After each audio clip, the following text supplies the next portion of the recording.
Bonsoir à toutes et à tous et merci à Contact Entreprise de cette deuxième invitation à échanger avec vous sur l'actualité internationale qui est devenue au fil des temps un de mes domaines de prédilection, même si dans ma carrière antérieure comme universitaire, je travaillais plutôt sur les questions de politique intérieure.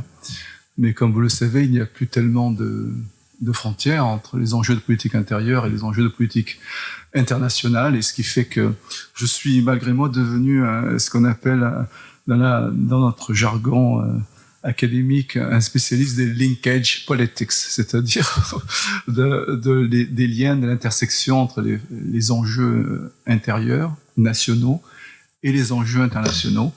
C'est un petit peu depuis maintenant une dizaine d'années dans cette direction-là que s'orientent mes travaux. Et c'est à la lumière de cette orientation théorique que je vais, avec vous, essayer de lire l'actualité internationale immédiate avec des références précises, autant que faire se peut, à notre région, puisque le sujet dont nous parlons, il est mondial en réalité. Et avec Pascal, on a essayé de trouver une formulation qui lie bien les deux. En quoi ce qui se passe dans la Caraïbe est lié à ce qui se passe dans le monde entier, dans les mutations géopolitiques qui traversent le monde, et en quoi la Caraïbe est une expression en raccourci de phénomènes internationaux mondiaux. Voilà. Alors pour traiter cette question et le faire dans le temps qui m'a été donné, je vais essayer de privilégier trois questions. Ces trois questions, c'est les trois questions que j'ai notées sur mon boarding pass, puisque j'ai utilisé un titre de transport pour faire ça. La première question, c'est celle de savoir si l'intervention des États-Unis au Venezuela marque une rupture géopolitique ou plutôt le triomphe d'une doctrine qui était un petit peu assoupie, qui est celle de la doctrine Monroe, tout simplement. Donc, premier axe, en ouverture, pour ainsi dire. La deuxième question à laquelle je vais essayer d'apporter des éléments de réponse, c'est quelles conséquences cela a à court terme pour la Caraïbe, puisque c'est le bassin géographique qu'on va privilégier ce soir. Et puis la dernière question qui clôturera mon intervention, si tout se passe bien, c'est celle de savoir si au terme des phénomènes qui se dessinent sous nos yeux, est-ce qu'on peut conclure que le statut géopolitique de la Caraïbe est en train d'être reclassé stratégiquement, ou au contraire, est-ce que c'est une parenthèse dans le déclin stratégique de notre région, qui est un petit peu ce qui a marqué ces 25 dernières années. Voilà, donc j'espère que ça vous va. En tout cas, c'est le découpage qui m'a paru le plus logique pour répondre à l'invitation de Contact Entreprise.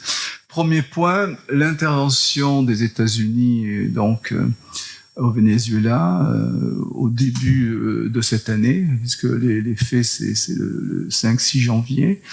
Est-ce que ça marque une rupture géopolitique ou simplement ce que on pourrait appeler le retour brutal des États-Unis dans leur zone d'influence? Alors, les faits tout d'abord. À la fin de l'année 2025, on a assisté à plusieurs décisions qui ont annoncé un petit peu les événements qu'on a vécus par la suite. Et j'avoue que j'étais de ceux qui ne croyaient pas trop au passage à l'acte. Je pensais que le président des États-Unis, même en évaluant la personnalité de Donald Trump, allait s'en tenir à une rhétorique d'intimidation, selon l'expression consacrée, sans qu'il y ait du tout, même si les scénarios étaient sur son bureau depuis longtemps, de passage à l'acte. Et de ce point de vue, il y a eu plusieurs éléments qui progressivement m'ont fait comprendre que ce passage à l'acte pourrait se produire. Le premier élément, c'est la décision du secrétaire à la Défense, Peter Hegseth. Naturellement, il intervenait avec le feu vert du président des États-Unis et du Conseil national de sécurité des États-Unis, de commencer à acheminer différents éléments qui sont arrivés en désordre dans la Caraïbe, dans la mer des Caraïbes, dans les eaux internationales tout d'abord, plusieurs éléments qui forment ce qu'on appelle un groupe naval. Vous savez que quand on déplace des pièces, on met jamais un porte-avions, pour le dire simplement, sans qu'il y ait au moins 4 ou 5 bâtiments de protection qui sont ou des frégates ou des destroyers à minima. Et là, le choix qui a été fait, c'est d'envoyer d'abord des frégates, des destroyers et des patrouilleurs en amont du déplacement du plus grand porte-avions en activité des États-Unis, qui est le Ford, qui se trouve toujours à l'intersection des eaux territoriales de Trinité et Tobago et des eaux internationales. Pour faire cela, il a fallu, malgré la brutalité de l'administration Trump, s'entourer de quelques précautions diplomatiques qu'il a fait très rapidement et de manière discrète, puisque la première ministre de Trinité et Tobago a été approchée par l'ambassadeur des États-Unis pour lui annoncer la manœuvre et recueillir son assentiment. Ce qui a déclenché, autant le dire, j'anticipe sur le deuxième point, mais je le dis au passage, déjà une passe d'armes avec celle qui porte le plus la voix de la Caraïbe en ce moment et qui a des positions beaucoup plus conventionnelles, beaucoup plus progressistes, c'est Mia Mottley de la Barbade, mais dont personne n'a vraiment fait attention à ça parce que c'était très en amont de tout phénomène vraiment menaçant et inquiétant. Ensuite, le président Trump lui-même a durci le ton en indiquant à son homologue, on a de la peine à le dire, mais vénézuélien, Nicolas Maduro, que son heure était arrivée. Je ne sais plus les termes exacts, mais le vocabulaire était assez pressant, et que les États-Unis, s'ils continuaient sur sa lancée, et surtout avec cette rhétorique aussi de son côté de la résistance, il allait devoir passer à une option militaire. Et le président Maduro a tenu tête pendant un certain nombre de semaines, jusqu'au moment, et c'est là que ça a été le signal pour moi, où il a dit, d'ailleurs, il était dans un véhicule, il était enregistré, vous savez qu'il a une communication un petit peu particulière, enfin il avait, Nicolas Maduro, qu'il était prêt à négocier avec les États-Unis. Alors, quand, d'une manière générale, dans un rapport de force, l'un des deux protagonistes dit qu'il est prêt à négocier, contrairement à ce qu'on pense, c'est souvent un signe de faiblesse. Voilà. Entre-temps, il faut compléter un peu le tableau pour que vous compreniez comment les décisions se prennent, les décisions de politique étrangère, mais c'est vrai aussi pour les décisions de politique intérieure. Les rapports des services de renseignement américains commençaient à arriver à la Maison-Blanche parce que on estime que ça faisait au moins une année que les services infiltraient différents lieux de pouvoir au Venezuela, avec la complicité de différents hiérarques du parti et du pays. On en a maintenant la preuve. Certains, voyant que le président s'affaiblissait, essayant de sauver un petit peu leur position de pouvoir, et d'autres ayant été achetés littéralement. Vous savez que c'est un pays où malheureusement la corruption s'est amplifiée après la prise du pouvoir par Chavez. Et ce phénomène de corruption, on n'en parle pas suffisamment, c'est l'une des plaies du régime Chavez-Maduro. Une corruption à un niveau vraiment endémique, structurel. Le Venezuela a toujours été un pays corrompu, mais les progressistes ont encore amplifié le phénomène de la corruption. Ça, c'est un élément, une toile de fond qu'il faut avoir à l'esprit en permanence. Donc, le président a pris sa décision parce qu'il y avait plusieurs options, y compris, comme ils disent, boots on ground, c'est-à-dire faire des opérations avec héliportage ou bâchage d'éléments de la marine sur la côte vénézuélienne. Et finalement, il a choisi l'option qui était très risquée. On le mesure pas suffisamment, mais c'est une option risquée parce que toute la protection de la présidence, elle est halogène, c'est-à-dire que ce ne sont pas des nationaux qui assuraient la protection. Essentiellement, c'était des éléments cubains. D'ailleurs, c'est eux qui ont payé le plus lourd tribut humain dans cette affaire. Officiellement, on a avancé le chiffre d'une quarantaine de tués, mais en réalité, ils étaient 68 exactement. Si j'en crois les feuilles bleues, on appelle comme ça les blueprints, c'est la partie qui est publique de la Commission des Affaires étrangères du Sénat des États-Unis. C'est une source, je vous le dis, c'est public, vous pouvez y aller. Donc, c'est le chiffre qui a été donné et qui se sont battus réellement. Ça a été une résistance, à tel point que, parallèle, puisque c'est le deuxième pays ciblé par les États-Unis de la Caraïbe, à Cuba, ils ont été enterrés avec les honneurs et la présence de Raúl Castro, qui était présent personnellement pour marquer, etc. Bon. Donc, cet enlèvement, puisque c'est pas une opération militaire classique, officiellement, on appelait ça dans le langage technique une exfiltration, a été menée remarquablement, comme dans un film. Et d'ailleurs, le président des États-Unis, fidèle à lui-même, a dit « J'ai regardé ça comme un show à la télévision ». Ceci étant dit, Barack Obama, quand il a assisté à la neutralisation de Ben Laden, il a regardé ça en direct, puisque les forces spéciales étaient équipées des fameuses caméras, les Go trucs là, et on filmait en direct. C'est ce qui est hallucinant d'imaginer ça, mais c'est la réalité, quoi. Et c'est retransmis en différé devant toutes les télévisions, donc vous imaginez dans quel monde on vit. Donc c'est cette opération qui a été de ce point de vue un succès, en tout cas pour les Américains. Et tout de suite, vous avez l'entourage, je n'ai pas parlé, mais Marco Rubio et Peter Hegseth, c'est les deux qui ont joué un rôle essentiel dans le choix du président Trump de cette opération-là, parmi d'autres qui étaient sur la table.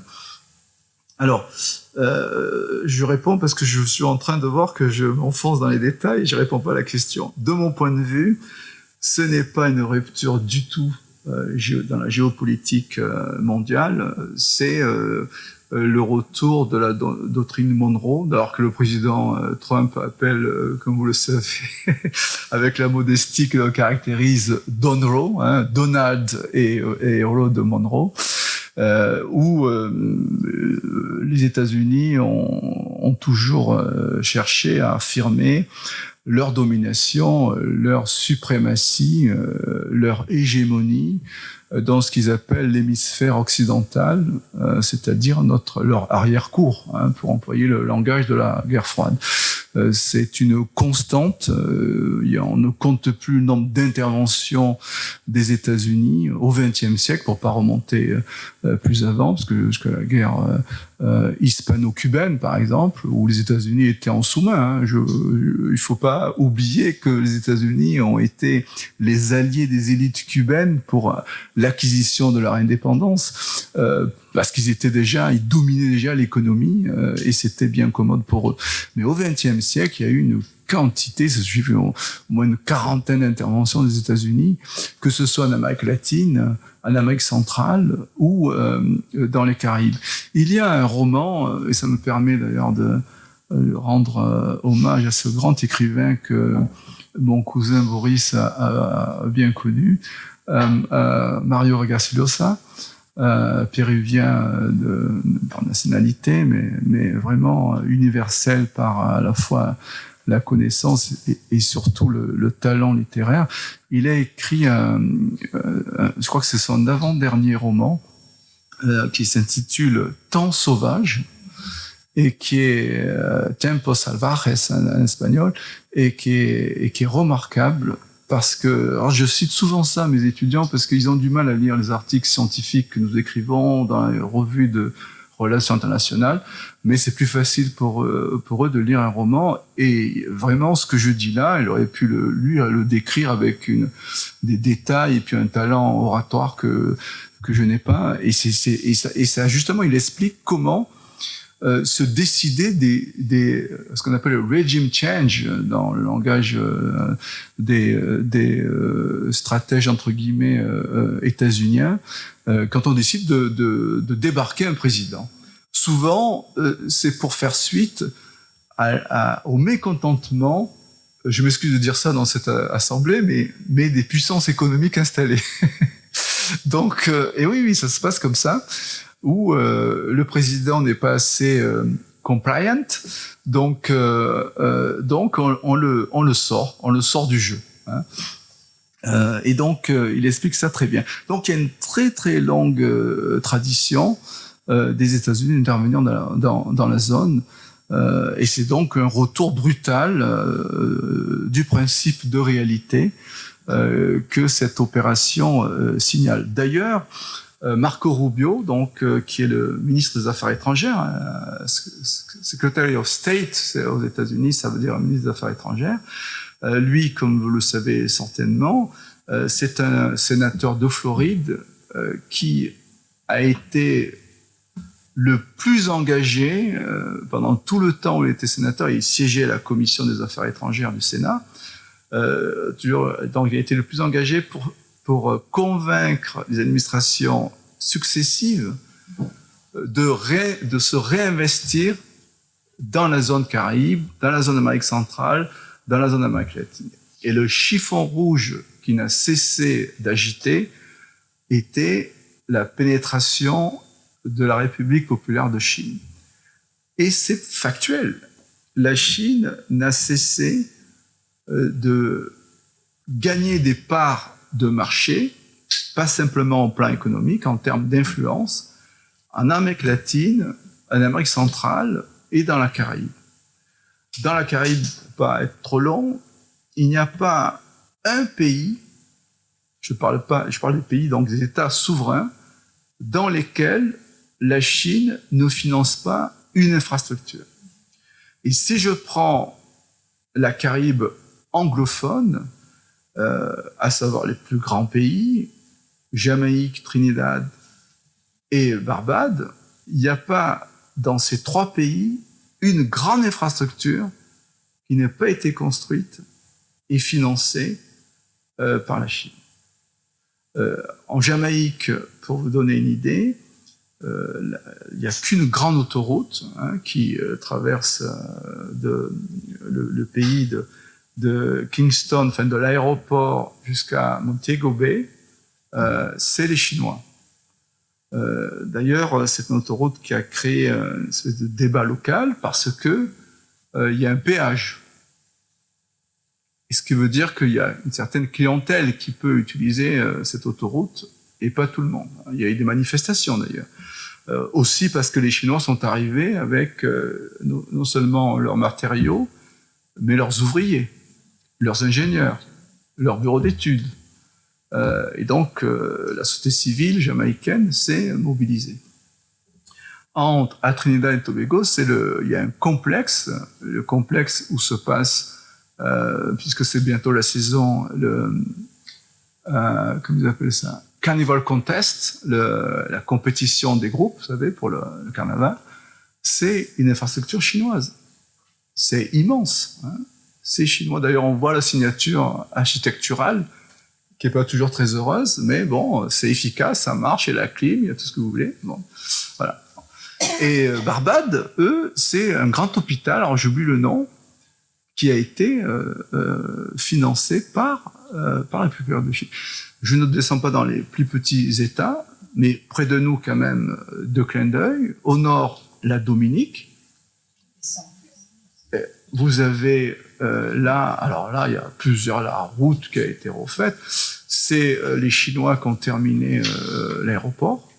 Hein, vous savez, le nouvel aéroport, parce qu'il a fallu araser une montagne, c'est les Chinois. Donc tout ça, le président Trump a donné suite à cet argument. Vous savez, j'en parle comme si c'était 4 ou 5 personnes qui décidaient.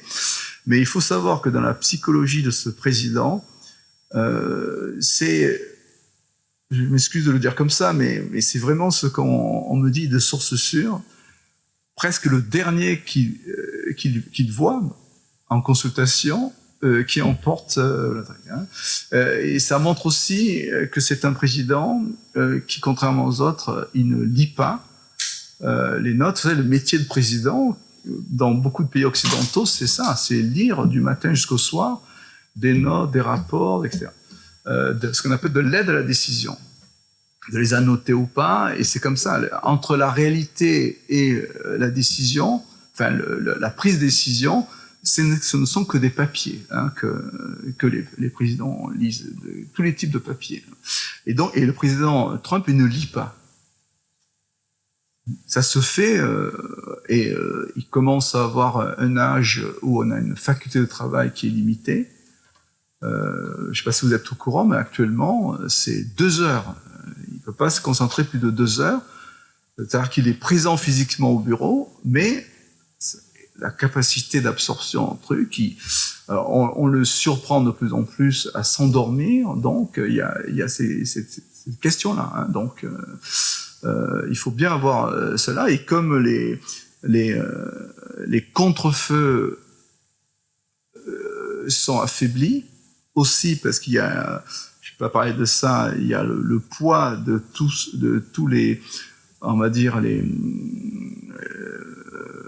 membres de la fondation qui est derrière Trump, qui est la Heritage Foundation, qui est un think tank très puissant qui existe depuis au moins 50 ans et qui est financé par un ensemble, j'emploie le terme à dessein, d'oligarques, puisqu'on emploie ce terme plutôt pour les oligarques russes, mais il y a des oligarques aux États-Unis depuis fort longtemps, des puissances installées qui se contentent pas de faire prospérer leur capital, mais qui ont compris qu'il faut prendre le contrôle des esprits. Hein, donc, et notamment, je vous donne quelques noms, Peter Thiel, hein, je ne sais pas si vous en entendez parler, mais qui est en plus un homme redoutablement intelligent et qui distille ses idées dans cette fondation-là.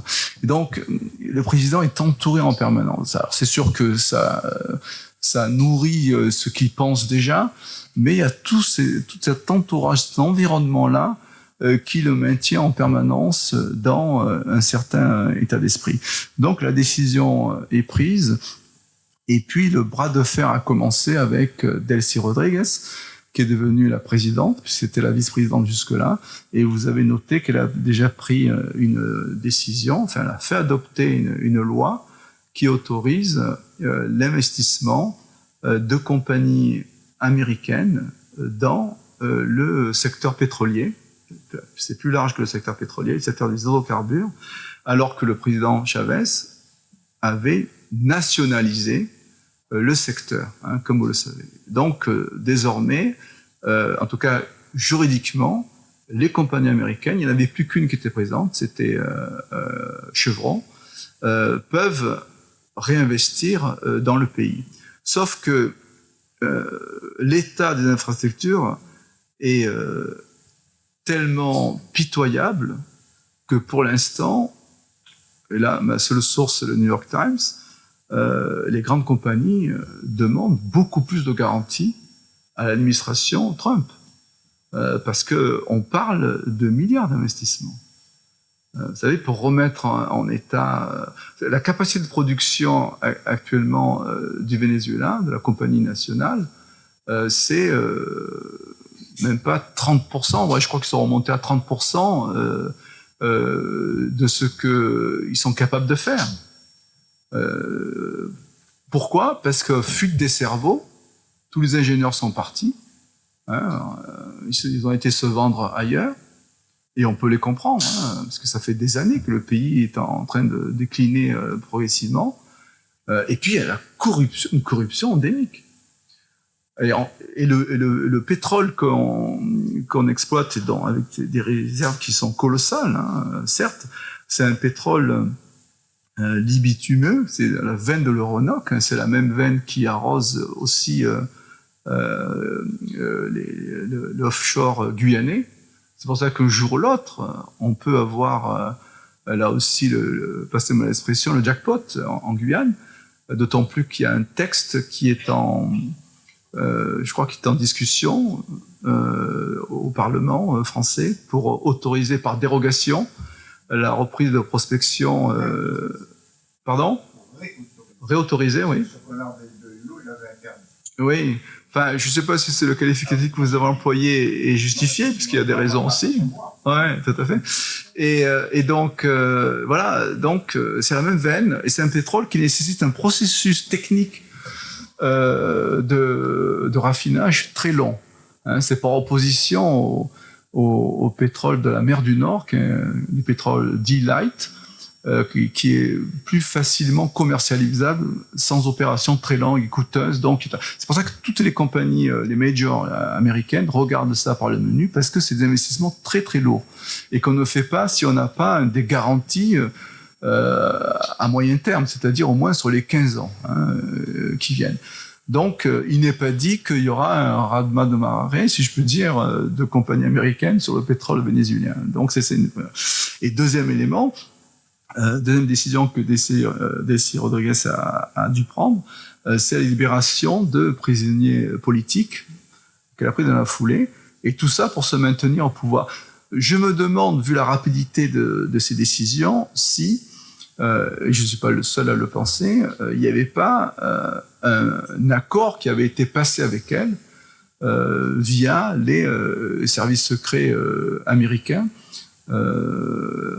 avant. Et c'est possible, ça fait partie des pratiques que l'on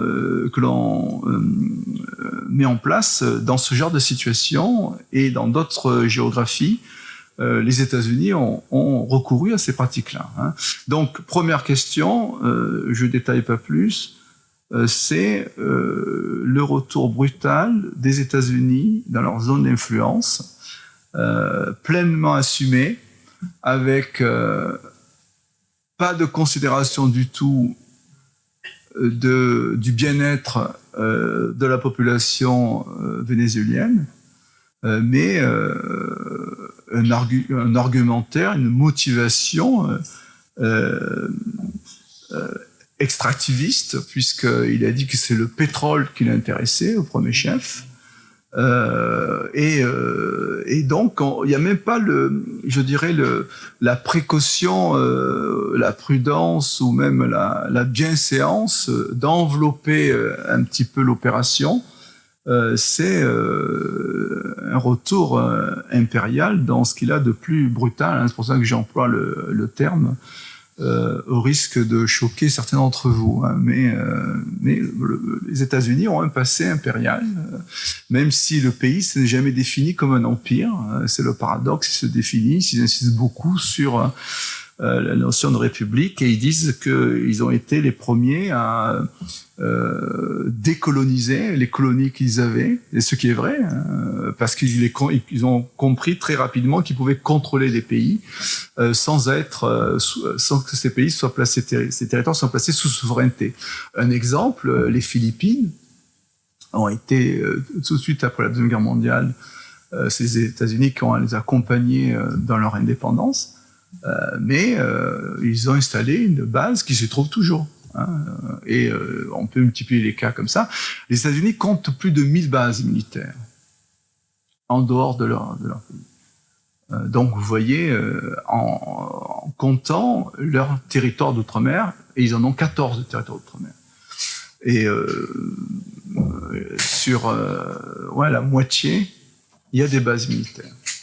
Et la plus grande base offshore des États-Unis, pas la plus grande, pardon, la base, enfin, comment dire ça, le territoire le plus militarisé offshore des États-Unis se trouve sur un outre-mer américain, enfin états-unien.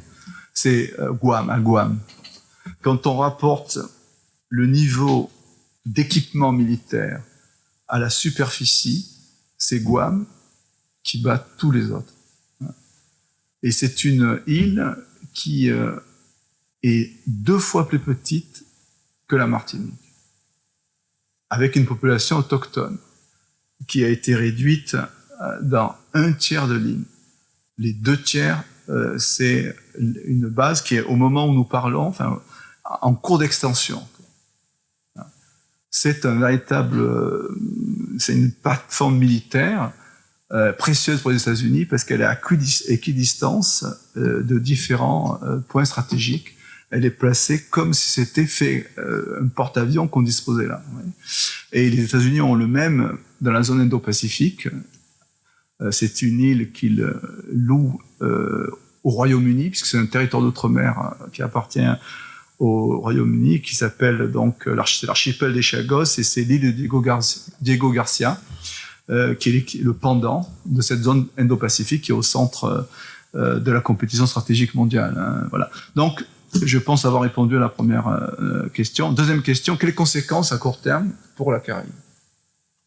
Alors, pour la Caraïbe, prise dans sa globalité, je dirais que les conséquences à court terme peuvent être dommageables si les dirigeants de certains pays prennent des positions anti-administration états-unienne. Exemple, vous avez un pays dont le Premier ministre, qui est tout proche de la Martinique, Skerrit, Premier ministre de la Dominique, a pris plusieurs déclarations contre l'opération militaire des États-Unis au Venezuela. Et au moment où je vous parle, enfin ça fait maintenant 3 semaines, les visas qui sont sollicités par des ressortissants dominicains sont rejetés. Le pays a été classé sur le mode restrictif. C'est-à-dire que des visas peuvent être encore donnés, mais il faut qu'il y ait une raison, si c'est une réunion, si c'est un truc, mais le volume de visas habituel qui était ouvert, le régime ouvert habituel, il n'est plus en vigueur pour le Commonwealth de la Dominique. C'est d'ailleurs un des arguments que la première ministre de Trinité et Tobago, Kamala excusez-moi, je commence à être fatigué, a évoqué dans l'une de ses prises de position en disant attention,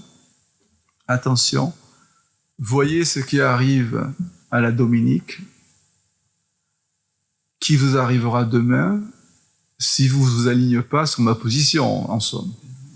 C'est-à-dire si vous soutenez pas l'intervention des États-Unis au Venezuela et plus largement la suprématie des États-Unis dans la région. Autrement dit, ce qui se joue pour les pays de la Caraïbe à court terme, c'est d'accepter une forme de vassalisation, pour employer un terme qui est redevenu à la mode, c'est-à-dire de subordination aux États-Unis, ou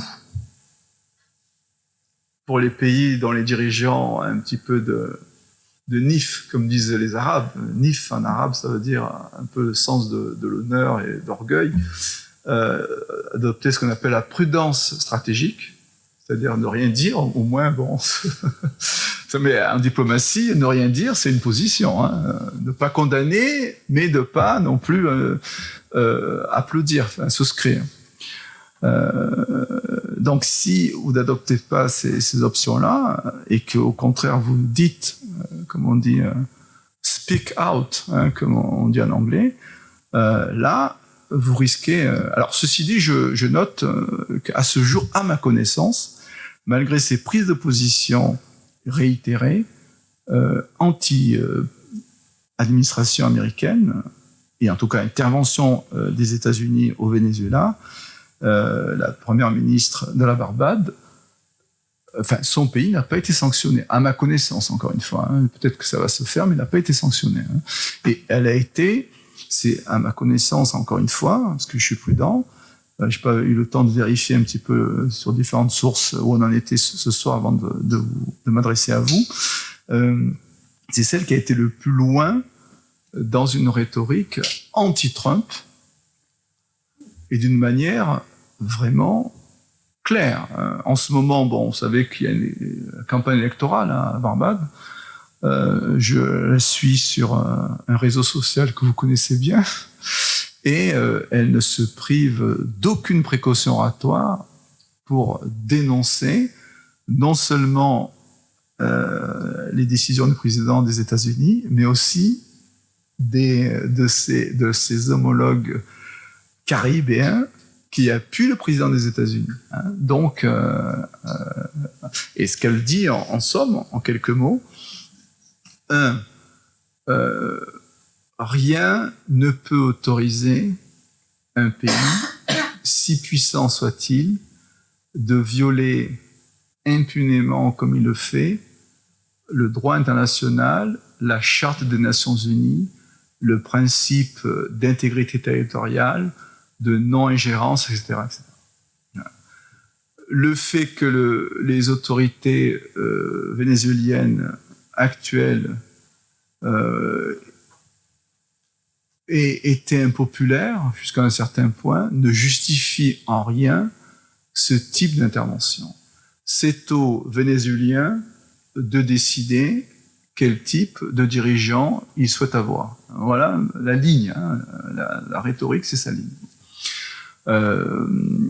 Les chancelleries occidentales ne sont pas éloignées de ça, hein, la plupart. Il y a celles qui se sont gardées de toute intervention, oui, dans le débat, mais celles qui se sont prononcées, dont la France, qui a mis du temps, mais le président a quand même dit que c'était pas la manière que la France cautionnait, tout en ménageant ses effets, puisque par ailleurs, il a commencé par dire que le régime Maduro était impopulaire. Mais il a fini par aussi se désolidariser, on va dire, de procédés utilisés par les États-Unis pour chasser le président Maduro du pouvoir, le président Maduro et son épouse, hein, les deux. Hein. Parce que là aussi, se pose une question, le président Maduro étant président en exercice, mais son épouse n'avait pas, encore une fois à ma connaissance, d'activité officielle. Hein. Donc vous avez, si je puis dire, une double peine, hein, qui a été infligée au Venezuela.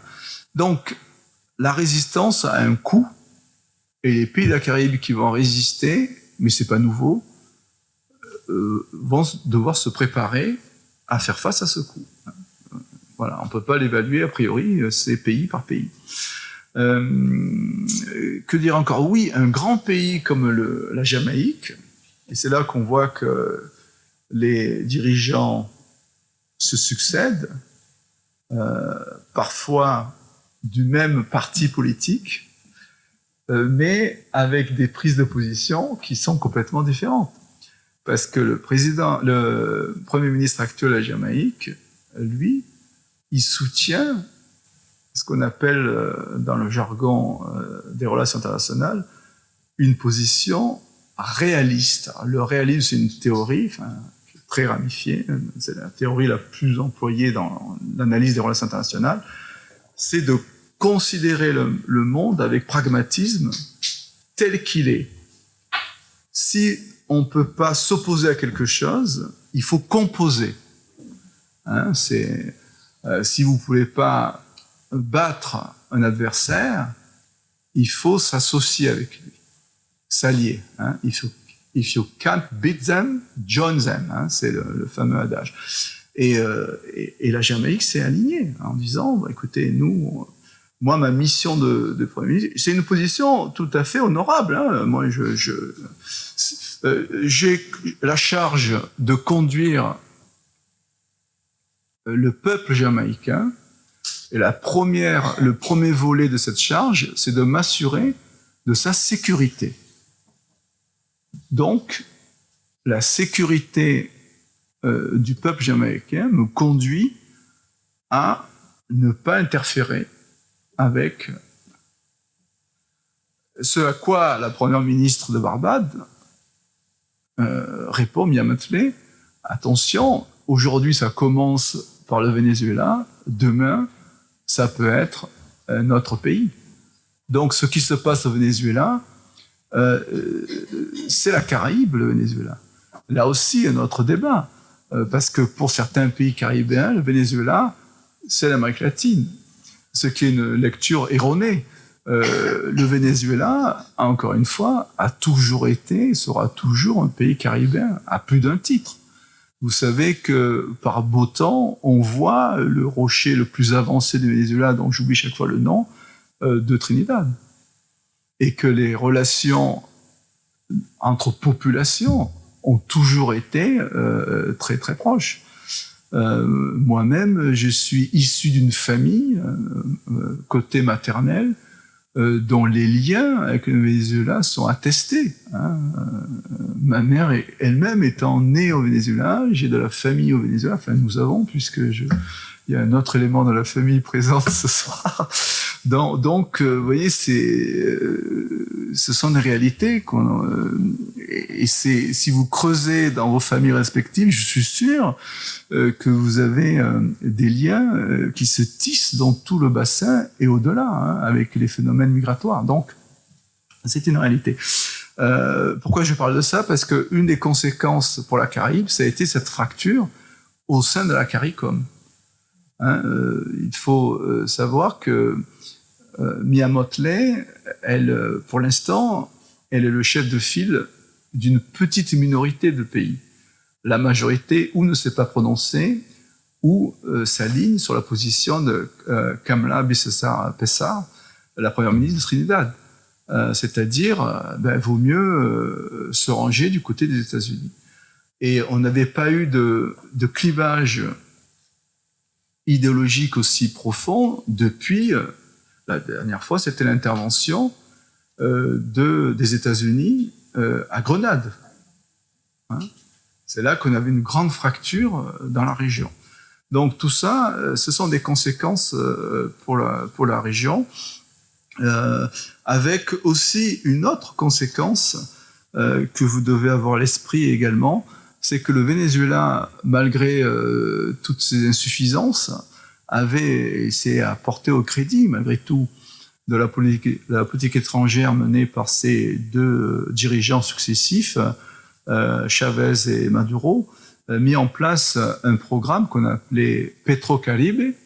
C'est un programme de vente d'hydrocarbures à des prix préférentiels, c'est-à-dire plus bas que ceux du marché, à un ensemble de pays de la région. Et donc, ce programme-là, il a été fortement réduit ces 4-5 dernières années.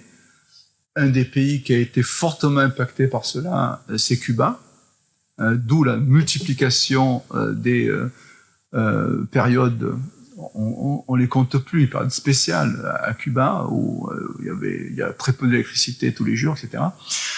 Et ça touche aussi, vous savez, le fonctionnement des hôpitaux, hein, puisque l'électricité, ces centrales thermiques fonctionnent avec sont thermiques.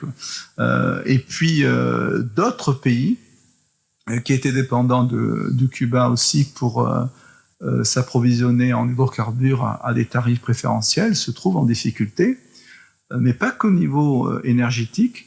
Vous avez des pays qui se trouvent en difficulté sur le plan aussi de la coopération médicale, parce qu'il y avait un volet dans Petrocaribe de coopération technique où c'était les Vénézuéliens qui finançaient la coopération médicale cubaine, quand les pays ne pouvaient pas payer, puisque en échange, vous savez, tout le réseau sanitaire caribéen, il est tenu par les médecins, infirmiers, spécialistes cubains.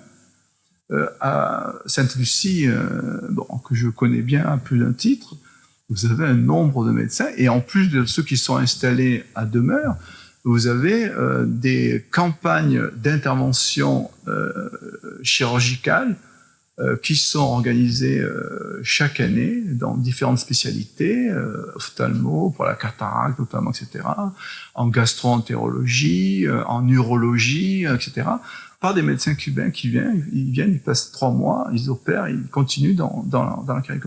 Donc, c'est pour ça que les pays de la Caraïbe, traditionnellement, ont toujours été solidaires de Cuba, d'une manière générale. Et là, c'est une autre fracture qui se prépare au sein de la CARICOM, d'autant plus que la présidence va changer. Je crois que le prochain sommet aura lieu à Sainte-Lucie, c'est ça? Saint-Kitts, mais le prochain sommet, c'est à Sainte-Lucie, il me semble, je suis pas sûr. C'est Saint-Kitts? Ah, le prochain, d'accord, ok. Oui, d'accord. Donc, on verra bien comment les choses sont passées. Donc, ce sont des conséquences quand même qui sont à court terme sur l'unité relative de la région. Et ça, c'est dommage parce que la région a besoin de son unité pour se faire entendre dans les enceintes multilatérales. Et la division profite toujours naturellement aux puissances extérieures. Alors, venons-en maintenant, je vais encore quand même en dire quelques mots, à la Guadeloupe, la Martinique et la Guyane. Est-ce qu'il y a un impact possible avec ce retour brutal des États-Unis? À court terme, non. Quand même pas... Enfin, en tout cas, prudent, on ne peut pas dire jamais, mais a priori, le président Trump, il est trop affairé ailleurs pour s'intéresser à nous directement. Quand je dis à nous, c'est à nos territoires.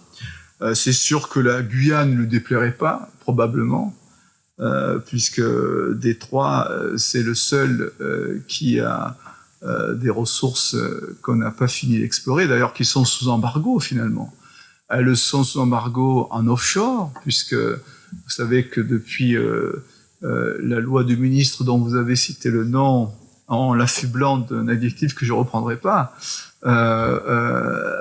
c'est gelé, mais en onshore aussi, parce qu'il se trouve que la Guyane abrite le plus grand, le plus étendu, quand je dis le plus grand, le parc national le plus étendu de France.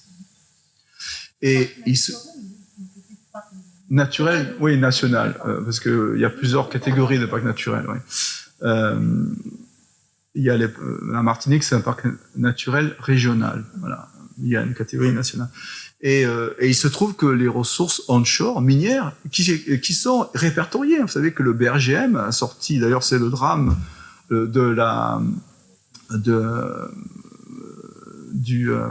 comment on appelle ça, de l'orpaillage clandestin. C'est qu'on sait où se trouvent les ressources puisque ça a été public, ça a été publié. Donc il y a de l'or, donc vous le savez, mais il y a d'autres matériaux qui sont des matériaux, on ne sait pas exactement, parce qu'il faut faire à ce moment-là des investigations plus poussées, en quelle quantité ils se trouvent, mais c'est vraiment, de ce point de vue, un territoire d'intérêt. Donc, de ce point de vue, il ne faut pas exclure qu'un jour, ça puisse attirer des convoitises, d'autant plus que la Guyane abrite aussi le port spatial européen. Voilà. Bon, ceci étant dit, pas de scénario catastrophe. À mon avis, il y a loin de la coupe aux lèvres en cette matière. Je ne pense pas que de sitôt, parce qu'il y a la souveraineté française, il y a aussi ce qui est en train de se constituer autour de l'Union européenne, que je n'ose qualifier encore d'autonomie stratégique, mais ça viendra peut-être un jour, c'est-à-dire que l'Union européenne se dote de moyens de défense dissuasifs. On est très loin de ça. Vous savez que les États-Unis veillent, puisqu'il suffit de voir la politique d'équipement des 27 armées qui forment l'Union européenne, et vous voyez que exactement 23 disposent de matériel états-unien. Alors que si on regarde la capacité de production des pays européens, ils pourraient s'autosuffire en matière d'armement, ce qui ferait les délices de la France. Je vous rappelle que la France est, au moment où je parle, le deuxième exportateur mondial d'armes, et que la France a ravi provisoirement à la Fédération de Russie le deuxième rang, puisque à cause de la guerre russo-ukrainienne, la capacité exportatrice de la Fédération de Russie a baissé. Notre challenger du premier actuel, naturellement, qui sont les États-Unis, c'est la Chine populaire, mais pour l'instant, la Chine préfère rattraper son retard, ce qu'elle a fait dans certains domaines par rapport aux États-Unis. Et c'est pour ça qu'elle exporte moins. Elle exporte, attention, hein, mais elle exporte moins. Là où la Chine est devenue numéro 1, c'est pour tout ce qui est naval, ce qu'on appelle les groupes navals, c'est-à-dire l'ensemble des bateaux qui accompagnent un porte-avions, hein, les destroyers, les frégates, les patrouilleurs, etc. Et en termes quantitatifs, la Chine, sur le plan de la marine, est le numéro 1 mondial. Hein. Ça, c'est... D'ailleurs, même en construction navale civile, commerciale, la Chine est en numéro 1 mondial. C'est là qu'on produit le plus de navires. Donc, voilà. Alors, pas de menace à court terme. Vous pouvez dormir sur vos deux oreilles. Pour l'instant, et à mon avis, c'est prêt pour... Un mot, quand même, sur un outre-mer qui est le plus connu de tout le monde, qui n'est pas sous souveraineté française, mais sous souveraineté danoise, le Groenland. Le Groenland, c'est quand même, il faut quand même le dire au passage, les États-Unis, ils sont déjà maîtres au Groenland depuis la Deuxième Guerre mondiale. Ils disposent d'un accord qui a été signé en 1951, qui a été renouvelé en 2004, et qui leur donne la possibilité, en tant que de besoin, d'ouvrir le nombre de bases qu'ils souhaitent en simplement sacrifiant à une procédure. En 1951, c'était une, maintenant il y en a deux depuis la reconduite de l'accord. C'est de demander, demander une autorisation aux autorités danoises. Maintenant, c'est aux autorités danoises et groenlandaises, parce qu'entre-temps, il y a eu une réforme du statut du Groenland qui oblige de consulter le gouvernement du Groenland, qui, pour un territoire d'outre-mer, c'est remarquable, est souverain sur son sous-sol et en onshore, c'est-à-dire tout à fait la zone économique exclusive du Groenland, qui est énorme. Le Groenland, c'est 4 fois la France, 2 millions de kilomètres carrés. Hein. C'est la souveraineté du Groenland, non pas des autorités danoises. Et ça a été négocié par eux. Un peuple à 98% inuit, c'est-à-dire les cousins des Inuits qu'on trouve côté Canada, le Grand Nord. C'est la même population, même stock génétique. Ils sont, la population globale, c'est 57 000. Je vous laisse faire le calcul du pourcentage. Dans les 2% ne sont pas inclus les métis, qui sont, on a du mal à estimer, mais qui commencent à être nombreux, et qui ont réussi, c'est fascinant quand même, à tenir tête aux autorités danoises, malgré un passif et un passé colonial qui est terrible. C'est une colonisation, ils n'ont pas eu l'esclavage, mais je veux dire que ce qu'ils ont eu, c'est, enfin, je ne veux pas faire de comparaison scabreuse, mais c'est terrible. Ils ont été dans des réserves, on les a maltraités. Enfin, il y a eu des hommes, vous savez, on a rassemblé les enfants qui ont été enlevés à leur famille pour en faire des petits Danois, etc. Ils ont été évangélisés dans des conditions. Enfin, les femmes ont subi toute espèce de traitement.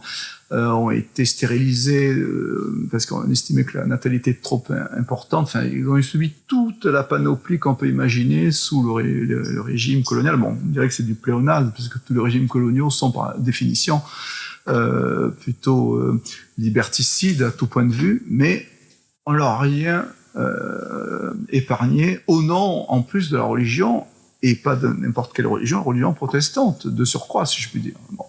Donc, vous voyez, il y a ce passif-là. Mais il y a une élite qui est très au fait de tout ça et qui est très indépendantiste. C'est le seul territoire d'outre-mer avec son frère, si je puis dire, les îles Féroé, qui est le deuxième territoire danois, où, écoutez bien, 100% de l'échiquier politique est indépendantiste.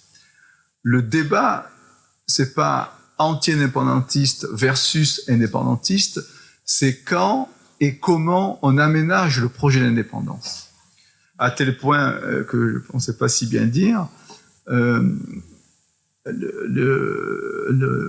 menace d'annexion du président Trump sur le Groenland a réactivé le débat sur l'indépendance aux îles Féroé, et actuellement, il y a une demande de référendum sur l'indépendance des îles Féroé. Et vous savez que dans les deux cas, les îles Féroé ont eu le statut d'autonomie avancée avant le Groenland, c'est eux qui peuvent le déclencher. Il faut qu'ils aient une majorité au sein de leur parlement, et les autorités danoises sont obligées d'organiser. Donc, vous voyez comment les Scandinaves, de ce point de vue, sont en avance sur d'autres territoires d'outre-mer de ce point de vue. Hein. Voilà. Alors, j'en viens maintenant au dernier point. Est-ce que les menées des États-Unis dans la Caraïbe, j'espère que je ne suis pas trop long quand même. Ouais, ça va. Voilà. Juste, c'est ça servira de conclusion. Est-ce que les menées des États-Unis dans la Caraïbe sont en train de revaloriser d'un point de vue géopolitique la région, ou est-ce que ce n'est qu'une parenthèse, hein, c'est un petit peu ce que j'ai annoncé, dans le déclin stratégique de la valeur stratégique de la Caraïbe. Alors, si vous m'avez bien suivi, vous allez sans suspense comprendre que je penche sur la deuxième option. Pour moi, c'est qu'une parenthèse dans le déclin de la valeur stratégique de la Caraïbe, parce que la confrontation pour le leadership mondial qui oppose les États-Unis à la République populaire de Chine, elle se dessine toujours dans l'Indo-Pacifique, et que malgré le mouvement des éléments militaires que je vous ai signalés, la concentration la plus forte de forces, enfin d'équipements, de forces, d'effectifs militaires des États-Unis se trouve toujours sur le théâtre Indo-Pacifique. Quand vous prenez Diego Garcia, Guam, plus tout ce qui est sur l'eau, vous avez la plus grande concentration. D'ailleurs, le commandement militaire le plus important des États-Unis, qui a été créé il y a peut-être une dizaine d'années, c'est le commandement Indo-Pacifique, non pas le commandement Atlantique, qui a été déclassé de ce point de vue. Et ça veut dire, bien ce que ça veut dire, que les États-Unis essaient de contenir l'expansion chinoise sur le théâtre Indo-Pacifique, et de ce point de vue se préparent à une riposte ou à dissuader la Chine populaire de prendre le contrôle de Taïwan. Voilà.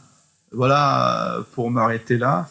Ce que je pouvais vous dire, en tout cas ce que je pouvais verser au débat, et naturellement, je suis... ah oui, il y a un point que j'ai pas dit, que je veux dire, si tu me permets, quand même. Oui, ce que je voulais ajouter, c'est que toutes ces menées-là, il faut pas l'oublier, ce sont également des diversions par rapport aux enjeux de politique intérieure propres aux États-Unis. Rapidement, il y a beaucoup plus de dissensions, de clivages, de conflits internes à la mouvance MAGA. Make America Great Again. Il y a plein de, vous savez, comment je veux dire ça, de groupes, de partis. Quand j'ai des partis, c'est pas au sens politique, hein, c'est comment je veux dire ça, des lobbies, etc. Enfin, il y a toute une galaxie qui forme MAGA, et il y a pas mal d'affrontements en ce moment sur les méthodes, sur la politique tarifaire douanière du président Trump, etc., etc. Donc, ça c'est un. Deux, vous avez aussi l'affaire Epstein. Ça joue normalement. Aux États-Unis, ça a commencé avant qu'on en parle dans les médias occidentaux. C'est une bombe. Beaucoup étaient opposés au fait que le président, qui a écouté le dernier passer à son bureau, a déclassifié un ensemble d'éléments. C'est le département de la justice. Au sein de MAGA, il y a une levée de boucliers. Pourquoi? Parce qu'ils sont concernés, probablement. Et puis, il y a un troisième point que j'ai trouvé que j'ai dû noter, qui m'échappe. Ah oui, comment l'oublier? C'est la Immigration Crackdown, c'est le ICE. Beaucoup, y compris au sein c'est assez curieux, mais sont contre les méthodes utilisées. Et donc, ça crée... Non, c'est pas évident, parce que le sondage que j'ai lu, alors en revanche, du New York Times, figurez-vous qu'il y a une majorité d'Américains qui soutiennent et ICE et les méthodes utilisées. Alors que dans MAGA, il y a des voix dissonantes. Donc, vous voyez comme quoi... voilà. Alors, c'est pas une conclusion, mais c'est une transition avant que vous me posiez vos questions. Voilà, en tout cas, merci de votre attention, et malgré mes efforts, j'ai été plus long que j'aurais dû être. Enfin,